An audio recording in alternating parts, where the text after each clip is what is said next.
Parliament గెలిచిపోయినామనుకున్నా నేను.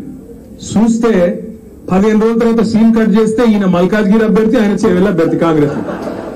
ఏమైందిరా అయ్యా అంటే ఇద్దరు పత్తలేరు. ఇప్పుడు మా అక్క అడుగుతుంది నన్ను పక్కకెళ్ళి, చాలా మంది మా వాళ్ళు ఏమనుకుంటారు ఎరికైనా మీకు అన్నది. ఏందక్క అంటే రంజిత్ రెడ్డి పోయిందంటే చెప్పగానే పోతాడు ఆ కేటీఆర్ అనుకుంటున్నాడు అని చెప్తుంది అక్క.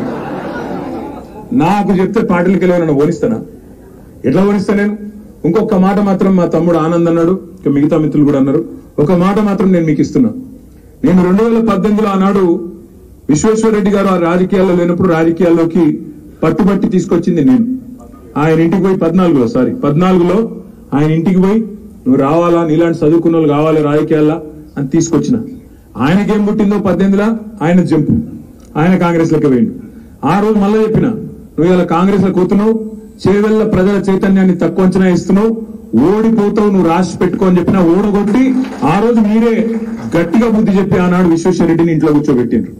2018లో ఆనాడు కొత్త అభ్యర్థి అయినా మీ జిల్లాకు సంబంధం లేకపోయినా కేసీఆర్ గారు నిర్ణయం తీసుకున్నారు కాబట్టి ఆనాడు డాక్టర్ రంజిత్ రెడ్డిని తీసుకొచ్చి ఎంపీకి నిలబెడితే, సరే కొత్తోడైనా కేసీఆర్ పంపిండు కదా, గులాబీ కండువా కప్పుకున్నాడు కదా, కేసీఆర్ మనిషి కదా అని చెప్పి మీరందరూ ఆశీర్వదించి రంజిత్ రెడ్డిని గెలిపించింది. మరి ఈ రోజు రంజిత్ రెడ్డి గారు చేసిన ద్రోహం బాధ ఎక్కడ అనిపిస్తుంది అంటే, ఎవడో బయటవాడు మోసం చేస్తే బాధ అనిపించదు. నీతోనే నీడలాగా తిరిగి, నీతోనే 24 గంటలు ఉండి, నీ పక్కనే కూర్చొని, నీతోనే అన్ని మాటలు చెప్పి, అన్ని మంచి మాటలు చెప్పి, కష్టకాలంలో ముంటామని చెప్పి మాటిచ్చి అక్కడ కేసీఆర్ గారి కూతురు అరెస్ట్ అవుతుంటే ఇక్కడ నవ్వుకుంటూ తుమ్ముకుంటూ ఇద్దరు పోయి కండువా కప్పుకునే దృశ్యం ఏదైతే ఉన్నదో తప్పకుండా దానికి బదిలా తీసుకోవాల్సిన బాధ్యత మన మీద ఉన్నది అనే మాట నేను మీకు విజ్ఞప్తి చేస్తా ఉన్నా. రాజకీయాల్లో అధికారం ఎవరికి శాశ్వతం కాదు. అధికారంలో శాశ్వతంగా ఎవరు ఉండరు. కానీ అధికారం పోంగానే ఆగమాగమైపోయి ఇవాళ తమ ప్రయోజనాలు, తమ స్వీయ ప్రయోజనాల కోసం ఇవాళ అవతల వైపు పోయి పోవడమే కాకుండా ప్రజలను మోసం చేసే కార్యక్రమం. ఆయన మొన్న రంజిత్ రెడ్డి ఒక సోషల్ మీడియాలో ఒక పోస్ట్ పెట్టిండు. చందన్ వెల్లినట రంజిత్ రెడ్డి మొత్తం పరిశ్రమలు తెచ్చిండట, యాదయ్య గారి సహకారం లేదట, యాదయ్య గారిది ఏం లేదట, మా తమ్ముడు అవినాష్ రెడ్డిది ఏం లేదట, మొత్తం రంజిత్ రెడ్డి పట్టుకొచ్చి అక్కడ పరిశ్రమలన్నింటినీ పెట్టించిన అని చెప్పి సోషల్ మీడియాలో చెప్పుకుంటా ఉన్నాడు. ఇంతకంటే సిగ్గుచేటు ఇంకోటి ఉంటుందా? దయచేసి మీరు ఆలోచించాలని కోరుతా ఉన్నా. ఇంకొక మాట కూడా నేను మీకు విజ్ఞప్తి చేస్తా ఉన్నా. ఆనంద్ చెప్పిన మాట ఏదైతే ఉందో, మళ్ళీ రేపు వచ్చి ఇదే పట్నం మహేందర్ రెడ్డి, ఇదే రంజిత్ రెడ్డి వచ్చి కేసీఆర్ గారి కాళ్ళు పట్టుకున్న మళ్ళా పార్టీలోకి రానియము అనే మాట కూడా నేను ఈ సందర్భంగా మీకు విజ్ఞప్తి చేస్తా ఉన్నా. వాళ్ళకు తప్పకుండా బుద్ధి చెప్పవలసిన బాధ్యత మన మీద ఉన్నది. వచ్చి కేసీఆర్ కాళ్ళు పట్టుకున్న మళ్ళీ అధికారంలోకి వచ్చినాక వాళ్ళని మాత్రం మళ్ళీ రానిచ్చే ప్రసక్తే లేదనే మాట కూడా నేను మీకు విజ్ఞప్తి చేస్తా ఉన్నా. ఇంకొక మాట కూడా నేను మీకు హామీ ఇస్తా ఉన్నా. ఇవాళ మా అన్న జ్ఞానేశ్వరన్న ఇవాళ పార్టీ కష్టకాలం ఉన్నప్పుడు ముందుకొచ్చి, అన్నా నేనున్నా, మీరు అవకాశం ఇస్తే నేను నిలబెడతాను ముందుకొచ్చిన ఒక ధీరోదత్తమైన నాయకుడు ఇవాళ మన జ్ఞానేశ్వరన్న. గతంలో మీ అందరికీ కూడా తెలుసు, బలహీన వర్గాల ముద్దు బిడ్డ, బడుగు బలహీన వర్గాల ఆశాజ్యోతి అని చాలా మంది గురించి మనం స్పీచ్లు ఇస్తుంటాం. కానీ నిజంగా బడుగుల కోసం, నిజంగా బలహీన వర్గాల కోసం తన పూర్తి జీవితాన్ని త్యాగం చేసిన నాయకుడు, కష్టపడ్డ నాయకుడు కాసాని జ్ఞానేశ్వర్ గారు అనే మాట నేను మీ అందరికీ కూడా గుర్తు చేస్తా ఉన్నా. ఎందుకంటే ఒక రంగారెడ్డి జిల్లా కాదు, రాష్ట్రం మొత్తం సుపరిచితుడు ఆయన. నేను ఒకసారి ఒక 15 ఏళ్ల కిందట నిర్మల్ పోయింటి, ఆనాడు ఆదిలాబాద్ జిల్లాలో నిర్మల్ నియోజకవర్గంలో. ఆ నిర్మల్ నియోజకవర్గంలో ఒక ఊర్లో ఒక జాయినింగ్ పోయిన 2008-9 ఆ ప్రాంతంలో పోయితే అక్కడ ఆనాడు ముదిరాజ్ మహాసభ యొక్క జెండా దిమ్మే, అక్కడ ఒక పూర్తి స్థాయి ఒక మొత్తం కమిటీ ఉండే, వాళ్ళందరూ వచ్చి కలిసిన్నారు.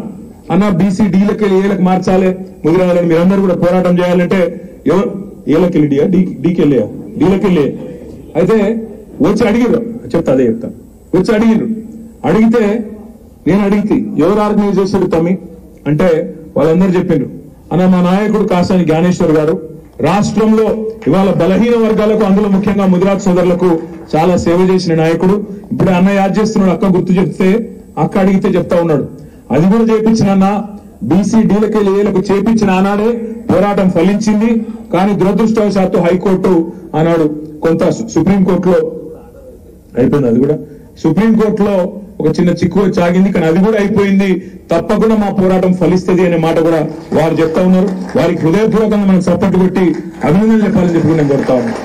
ఈరోజు ఆయన కష్టకాలంలో మన కోసం వచ్చిండు. మనం కష్టంలో, పార్టీ కష్టంలో ఉంటే పెద్ద పెద్ద నాయకులు కేశవరావు గారు, కడియం శ్రీహరి గారు ఇవాళ జారుకుంటున్న సమయంలో ఇవాళ ధీరోదాత్తంగా నిలబడి నేనున్నా అంటూ ముందుకొచ్చిన నాయకుడిని కడుపులో పెట్టుకొని చూసుకోవాల్సిన బాధ్యత ఆయన కోసం మనమే నిలబడ్డం, నేనే క్యాండిడేట్ అన్నంత గట్టిగా కొట్లాడవలసిన బాధ్యత మన మీద ఉన్నది. నిలబడ్డది చేవెళ్లలో కాసాని జ్ఞానేశ్వర్ గారు కాదు, నిలబడ్డది కేసీఆర్, నిలబడ్డది ఇవాళ అక్కడ నిలబడ్డది కేసీఆర్ అనుకొని కొట్లాడదాం. అక్కడ నిలబడ్డది మన నాయకుడు అక్కడనే ఉన్నాడు, ఆయన కోసం ఓటేస్తున్నామనే ఒక కమిట్మెంట్ తో కసితో పనిచేద్దాం తప్ప ఇవాళ రకరకాల ఆలోచనలు చేయవలసిన అవసరం లేదు. ఇంకొక మాట కూడా నేను మీకు విజ్ఞప్తి చేస్తా ఉన్నా. నాయకులు పోయే వాళ్ళకి చాలా మాట్లాడతారు. ఇప్పుడు మీకు తెలుసు, పోయేటప్పుడు 2 రాళ్ళు వేసి 10 ఏళ్ళు అన్ని అనుభవించి పోయేటప్పుడు మాత్రం 2 రాళ్ళు వేసి పోతారు. చాలా విచిత్రం అనిపిస్తుంది కొంతమంది మాటలు వింటా ఉంటే. కానీ నేను వాళ్ళు పెద్దవాళ్ళు, వాళ్ళని నేను ఎక్కువ ఏమనను, వాళ్ళ విజ్ఞతగా వదిలేద్దాం, కాలం అన్నిటికీ సమాధానం చెప్తుంది. కానీ ఇవాళ యూట్యూబ్ లో మురిగేటోళ్ళు ఇవాళ మీ చేవెళ్లలో వచ్చినాడు రేవంత్ రెడ్డి గారు కూడా చాలా మాట్లాడింది. దమ్ముంటే ఒక్క సీటర్ని గెలుచుకొని చూపెట్టండి అని సవాల్ విసిరిండు రేవంత్ రెడ్డి. నేను అదే రోజు చెప్పిన రేవంత్ రెడ్డి గారికి, అదే రోజు సాయంత్రం చెప్పిన, అయ్యా రేవంత్ రెడ్డి గారు 17 సీట్లున్నాయి తెలంగాణలో, 17 సీట్లున్నాయి, నువ్వు అంటున్నావు కదా ఒక్క సీటర్ని గెలుచుకోమంటున్నావు కదా, ఆ ఒక్క సీటు అక్కడ ఇక్కడ ఎందుకు, నీ సిట్టింగ్ సీట్ ఉంది కదా మల్కాజ్గిరి, నువ్వు కొడంగల్ ఎమ్మెల్యే పదవికి రాజీనామా చేసిరా, నేను సిరిసిల్ల ఎమ్మెల్యే పదవికి రాజీనామా చేస్తా, ఇద్దరం మల్కాజ్గిరిలో కొట్లాడదాం, ఎవడు గెలుస్తాడో చూద్దాం, ఏ పార్టీ గెలుస్తాడో చూద్దాం, అక్కడనే చూసుకుందామని అడిగిన. దానికి ఇంతవరకు సమాధానం లేదు, ఇప్పటివరకు మాట్లాడే పరిస్థితి లేదు. ఆయన సిట్టింగ్ సీటు గెలవలేడట గాని ఆయననట మొత్తం గెలుస్తాడంట, ఆయన మొత్తం రాష్ట్రం అంతా ఊడ్చి పారేస్తాడంట, కేసీఆర్ ను 100 మీటర్ల లోపల బొంద పెడతా, 100 ఫీట్ల లోపల బొంద పెడతా అని డైలాగులు కొడతా ఉన్నాడు. ఆయన మాట్లాడే మాటలు, ఆయన భాష, ముఖ్యమంత్రి అయినాక కూడా ఆయన చేస్తున్న విమర్శలు, రోత మాటలు, నిజంగా రోత ముట్టించే విధంగా మాట్లాడుతూ ఉన్నాడు. ఏమంటాడు ఆయన? కొడగల్లారా, నా కొడగల్లారా, చీరేస్తా, మెడల పేగులు వేసుకుంటా అంటాడు. ముఖ్యమంత్రి అంటే కూడా మెడల పేగులు వేసుకుని తిరుగుతాడే, మెడల పేగులు వేసుకుంటాడు. పోటీ కొట్టేటోను ఆయన ముఖ్యమంత్రి, పోటీ కొట్టేటోను నాకు అర్థం కాదు. మెడల పేగులు వేసుకొని తిరుగుతా అంటాడు. ఇంకో మాట అంటాడు, జేబుల కత్తెర పెట్టుకొని తిరుగుతున్నా, జేబుల కత్తెర పెట్టుకొని ఎవరు తిరుగుతాడే? జేబులో తిరుగుతారు. జేబుల కత్తెర పెట్టుకొని తిరుగుతున్నా, జాగ్రత్తగా ఉన్నాయని అంటాడు. మానవ బాంబులు అయితే అంటాడు. ఇంకా గమ్మత్ ఏంటంటే ఇంకా ప్రతిపక్షంలో ఉన్నట్టే మాట్లాడుతున్నాడు ఆయన, ముఖ్యమంత్రి లెక్క మాట్లాడతలేడు. ఆయన దానికే విశ్వాసం కుదురుతలేదు ముఖ్యమంత్రి అని. మనం నమ్ముడు కాదు, ఇంతకుముందు మా అనిల్ జాదవ్ చెప్పింది, తమ్ముడు బోత్ ఎమ్మెల్యే, ప్రజలంటూనే ఎవరు ముఖ్యమంత్రి అని. ఆయన కూడా నమ్మకం ఉన్నట్లేదు రేవంత్ రెడ్డి గారికి. మానవ బాంబులు అయిపోతాం అని మాట్లాడుతున్నాడు. ఇంకా దారుణంగా ఏంటంటే ఒక ముఖ్యమంత్రి సెక్రటేరియట్కి వచ్చి ఇక్కడ లంకె బిందెలు ఉంటాయనుకుని వచ్చినాం, ఖాళీ కుండలున్నాయి అని అవుతున్నాడు ఎకిలిగా. లంకె బిందెల కోసం గడ్డపారలు పట్టుకొని, తటపారలు పట్టుకొని, నెత్తి మీద బట్టలు పట్టుకొని అర్ధరాత్రి ఎవడు తిరుగుతాడన్నా? దొంగలు తిరుగుతారు. మరి ఈయన గతంలో ఏం చేస్తున్నాడో నాకు ఎరకలేదు కానీ గిట్లున్నది ఈయన వ్యవహారం. ఇంకా దారుణం ఏంటంటే వెనకటికి నాగార్జున ఒక సినిమా వచ్చినండే, ఆ సినిమాలో పాట ఉంటది గ్రీకు వీరుడు అని. రేవంత్ రెడ్డి గారు ఈయన ప్రభుత్వం ఎట్లున్నదంటే రోజొక్క లీక్ ఇవ్వాలి యూట్యూబ్ కు. ఇది జరిగిపోయింది, ఇది గొర్రెల స్కాము, బర్రెల స్కాము, ఫోన్ ట్యాపింగ్, మన్ను మశాను. లీకు వీరుడు ఆయన గ్రీకు వీరుడు అయితే లీకు వీరుడు. రోజొక్క లీకు, ఇదో లీకు అదో లీకు, అదయిందంట, 10 లక్షల ఫోన్లు ట్యాప్ అయినాయంట, అదయిందంట. అయ్యా నువ్వే అధికారంలో ఉన్నావుగా స్వామి, దమ్ముంటే ఎవరి మీద చర్య తీసుకుంటావో తీసుకో, ఎవరిని లోపల వాడేస్తావో పాడై, ఏం విచారణ చేస్తావో చెయ్యి. కానీ నువ్వెందుకు చేస్తున్నావు ఇదంతా మాకు తెలుసు. ఎందుకు? ప్రజలు రైతు బంధు అడగొద్దు,